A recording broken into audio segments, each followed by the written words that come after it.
If you compare the performance of these different approaches, so there's kind of one kind of comparison, which is how much code it was, and p echo was the least code.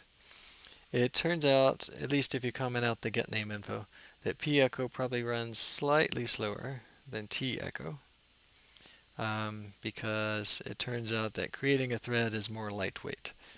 We don't have to make a new virtual memory mapping table, don't have to set the copy on write infrastructure and so on. It's a little bit faster to create just a thread.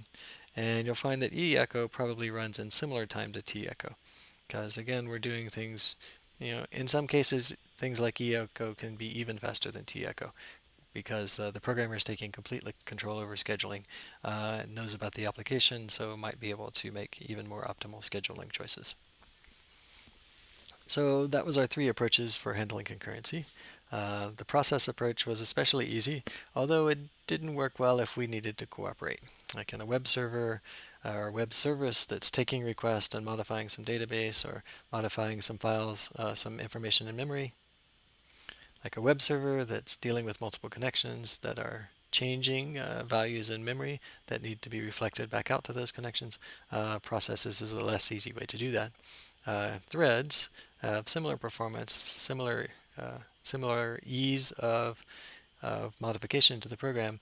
It turns out that it might be too easy, and what we mean here is that it's not so straightforward for multiple threads to use the same global variable all at the same time. We're going to talk a lot more about that next time.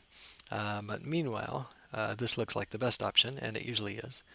There's also multiplexed I/O. This works if it works in a setting that doesn't provide processes and threads, and there are some settings like that where you have to do things manually.